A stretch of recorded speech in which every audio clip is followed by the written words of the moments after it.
Hey guys, and welcome back to the channel. I wanted to take a moment today to make a video. It's not a game review, it's not a movie review, it's not, an exploration of a fun aspect of a pastime of mine, but a little bit more serious, a little bit more in depth. And that is the way that mental health, depression, anxiety, and similar afflictions can kind of tie into gaming. How I think gaming can be very therapeutic with regard to some of those things, and also can prevent some pitfalls also. It's certainly something I've experienced in my own life, and I just thought my 2 cents on this would be something that I kind of want to make a video about. I think it's incredibly important to start this video by saying I make no pretense or presumptions whatsoever that this video is in any way should be instructional or providing, mental health help for someone who sincerely needs it. I'm going to do nothing more than talk about my own experiences, sort of how gaming tied into them, and sort of make some observations about the connection between the two. In no way, shape, or form am I saying that you should be taking my advice for how best to deal with these things, or that I have any answers for you. Hopefully my observations will in any way maybe reflect your own, and in doing so we could have sort of a conversation about it. But this isn't in any way meant to imply that I have the answers to questions about very serious topics, or that what I'll say here today is, wisdom beyond what any person could probably, garner just in dealing with them, this issue themselves. So with all that said, let's talk just a little bit about how certain mental health issues can tie in a very direct way to pastimes like gaming, and gaming specifically in a lot of ways. So I'm lucky enough that I've never dealt with what I would consider, at least from my own limited perspective, to be really serious anxiety issues. I've been an anxiety sufferer, as I think most people are, the entirety of my life, but in relatively limited scope. I have and have had very limited social anxiety. I mean, certainly public speaking and a number of social situations do make me anxious. I don't think that's all that uncommon for most people. I've never been such that, I've been solely kept inside or unable to leave the house or unable to go out with friends on the basis of my anxiety, but anxiety has manifested itself for me in slightly different ways. Even as a kid, I can remember being very worried about things that I probably didn't need to be worried about at the time. I was always what I considered to be a pre-worrier, in that I'd start to really freak out about things way before I really needed to. Like as a kid, I'd be thinking about things that may or may not happen to me years down the line, and already worrying and already freaking out about those things before I had any really reason to, urgently care about them. And that certainly continued later in life. To this day, I still get anxiety about certain big things hanging over me that might not even be that imminent. I might be worrying about something for work or something in my own life that's quite a ways down the line, and already sort of stressing about that. And those issues have sort of manifested, worse sometimes, not as bad others. For the most part, it's never been that crippling, though a couple years ago, which is the time I want to focus on here. And again, I won't bore you with all the details. This isn't going to be a 20-minute video of every detail of my life. It's just going to be a little backstory to kind of introduce my point. But a couple years ago, I was dealing with a number of things at once that sort of all meshed together in the worst possible way to bring my anxiety to an all-time high. And this anxiety sort of peaking the way it did led to the first time I'd ever felt what I now know is depression. I was never someone who, I guess, understood depression as well as I thought I did, until I felt what could only be described as depression, and my perspective on it drastically changed. The details of what was going on in my life, again, I don't need to tell you an entire personal history, nor is that something I think you'd even care about, but a combination of work stress, the end of a job that I'd had for a long time, a loss of a close personal friend, and a lot of just life changes sort of happening all at once, were just kind of combined to get me in a hole deeper than I'd ever been in before. And that sort of piqued my anxiety to a point where I had never quite felt, that level of anxiety since I was young. And that anxiety remained constant and in my head for so long that I started to just feel numb and like I wouldn't be able to find a way to, get over that. And it took me a while to realize, wow, this is depression, I kind of just thought, oh, I'm going through a bit of a bad time and, I'll be able to pull myself out. But that bad feeling didn't leave after 3 days, after a week, after 3 weeks, after a month. And it became very apparent that this was an issue that I was going to have to deal with head on in a more serious way than I thought I was going to have to. And, I can sit here now saying I've, over the past couple of years, feel 100 times better, have found various coping mechanisms to help me deal with the things that I'm personally going through.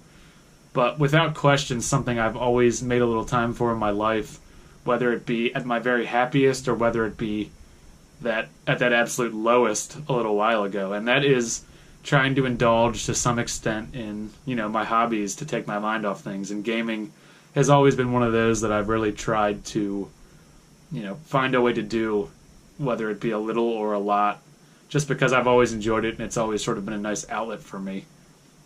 And that's what I wanted to talk to, all that said, or talk about, all that said, that specifically is what I want to get to here, which is there's many ways in which I think gaming is such a fantastic outlet and such a fantastic thing for you to be able to kind of sink your teeth into when you're feeling that way, and I know it was for me. But there's also a couple ways in which I think it can provide problems for you. Now, that isn't in any way to say if you are feeling down or depressed or anxious and you play video games, these things will be problems for you. I'm saying these things I saw sort of become problematic for me, and maybe they are for you, maybe they would be for you, maybe they weren't. I just want to raise them as a point here and put my 2 cents in. Everyone's different, everyone handles these things differently, and certainly mental health is something where it's not one size fits all whatsoever. But this is sort of how I worked through, using gaming as sort of a therapeutic medium for me during those times. And now being a little bit removed from that period in my life, I kind of have a bit more perspective on what was going on in my own head during that time. So first, let's talk quickly about the ways in which I think gaming is a fantastic tool when you're feeling down. As opposed to other things, other types of media consumption, television, movies, even books, though I'd argue books are a little bit different, and I'll explain why. When you're feeling down, most people, certainly me, especially with depression, anxiety is sort of more hit or miss, but depression for certain, by nature you're going to be drawn to things like that type of media consumption because you don't have to be around anyone else when you do it. You don't have to leave your house. You can kind of get lost into it. It's relatively passive in the sense that if you're feeling low energy or unmotivated, it doesn't require all that much personal investment in terms of energy or even money, depending on what you're doing. So if you feel like you can kind of just sink into it in the ways a lot of people do when they're just not feeling well. They curl up on the couch or curl up on their bed and they want to do something that's comforting and sort of easy for them to do. But I think gaming is better than those other things I mentioned because as much as watching a movie or television can be incredibly engaging, and certainly pending what you're watching, you can have a lot going on in your head while you're watching something. You can be very, very invested. But gaming does require a type of thought, a type of response that those mediums don't. Gaming requires you to think and act and constantly assess things just by the nature of it. And obviously games, as many media forms do, vary quite a bit. You can be playing the most complex narrative game in the world, or you can be playing, or mindlessly farming in some phone game, or, it really runs the gamut. But almost all types of gaming do involve enough of your brain and enough personal investment that instead of completely becoming a zombie and just laying on the couch and watching 10 seasons of something on Netflix and not actually registering a single thought in your brain, gaming does at least give you something to think about, to focus on, to work through. It provides obstacles you have to overcome, be they incredibly simple ones or more complex, difficult ones. It keeps you engaged and it keeps you thinking and reacting in a way that the other mediums don't. Reading obviously is a bit more active also, but watching TV and watching movies can become very passive depending what you're watching. And games, for the most part, do require a bit more of you. So instead of sinking completely down to the level of true zombiehood, gaming does give you something to sort of become a bit more actively invested in, and I think that can be a very helpful thing. I think having something to at least apply yourself towards, even in a very meager way, can be very, very helpful. And just like these other media, having a world to get lost in can be a very therapeutic thing. Depending on what's going on in your life, whether it be a specific life circumstance that's causing you to feel the way you feel, or maybe it's a purely clinical thing and you don't know you don't know why you're feeling the way you're feeling. In many cases, you want to get away from whatever's going on in your life. You want a brief period of time to not have to think about that, to focus on something else, to make something else your reality for that period of time. And gaming's great for that. My favorite games of all time are games that have deeply, deeply invested me, in the story, in the mechanics, that while I was playing, I was really just all about and really, focused on and thinking about. And that provides respite from what you're going through. It provides respite from a lot of the difficult things that we all have to face that, it helps to get away from sometimes. And gaming's fantastic for that because gaming can be so immersive. It can be so, all-encompassing when you're really into it. And those are things we really seek out. A lot of people seek out when they're not feeling well, when they're feeling down, when they just kind of want to get away from everything. So studies that have sort of shown that gaming can be therapeutic in that way, similar to or more so than talk therapy or traditional forms of therapy. And again, these aren't statistics I'm quoting. I'm not claiming to know these things as any fact. I'm just regurgitating things I've heard that I do agree with. I can easily see why allowing yourself to sort of just fall into the immersion of gaming can be a very therapeutic thing and can be very helpful. It engages you in a way that certain other mediums don't, but also provides you something to truly get lost in the same way that any really good piece of fiction does. And I think it's really beautiful that a lot of people can find that type of temporary release from their pain in the form of gaming. Where I think it can become slightly problematic on the con side is something that I think affected me subconsciously. I don't think it affected me consciously, but I do think it affected me subconsciously, is a lot of times when we're feeling anxious, especially when we're feeling depressed, but the two can commingle to a certain extent, obviously. But when we're feeling depressed, a lot of times it's very, very hard to remain motivated, energized, and really forging ahead in your personal life. At your lowest moments, it becomes tough to do the things we have to do on a daily basis, to take on life's challenges, to deal with the stuff you're dealing with at work, with your significant other, with your friends, your physical fitness, your nutrition. Day-to-day things become a lot harder to handle when you're feeling truly low. And I think gaming can problematically become sort of a replacement for a lot of achievement in your personal life. And I'll explain this a little bit. So I know when I was feeling my lowest and depressed, a lot of things that I felt like I really wanted to be doing, personal goals of mine, whether it be making more money, whether it be goals I had at the gym, whether it be certain things I wanted to travel and see, or, dating, relationship goals I was hoping to strive towards. Those things look like mountains to you when you're depressed and just don't even feel like leaving your house. But in gaming, you can sort of really compartmentalize things that you need to progress towards. Games can provide you goals and obstacles that you beat as you play that do provide a sense of achievement. And I think that sense of achievement's great. A lot of my favorite games, getting that sense of achievement is what makes the game so fun. But it can be sort of problematic because I think the more you become invested and find joy in the simplicity of making these achievements in gaming, the more you can sort of withdraw from trying to push forward in your own life, because, achieving things in a game is so much more straightforward for the most part. I've played some terrifying and nightmarish games too, but for the most part, achievement is so much more straightforward in gaming. You have a set path to go in a lot of cases. You get a trophy and something pops up on your screen and tells you you're doing well when you're doing well.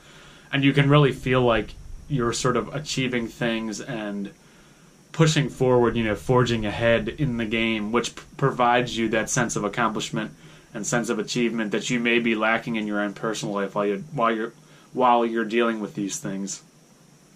I never consciously in my own head thought, I don't need to achieve anything in my, day-to-day life anymore. I'll just start perfecting video games and, that'll take care of everything. I never thought that. I don't think that now. I wouldn't really want a life where my only achievements were video game related as much as I enjoy them. But I do think subconsciously at my lowest, when I was just really shying away from a lot of the things that I knew I had to do, I think subconsciously that achievement in those games was sort of triggering that same response in my brain. So it made me feel slightly more okay not getting those things done in reality, because I was getting things done in the game, but in the games I was playing, I felt like I was still making strides in progress, even though these strides in progress weren't in the most important elements of my life. So I think that can become problematic. I think people can dive so headlong into gaming when they feel that way and really wrap themselves up in it, that they start to use that as their new basis for what they should be striving towards, their new basis for, what's providing them pleasure and happiness. And you don't want to get so far in that that becomes the only thing you're really focused on and care about. You want to dive in enough to relieve some of the stress, to provide yourself this wonderful outlet, but you don't want to dive in so much that you lose sort of perspective on the things that you should really be working towards outside of gaming.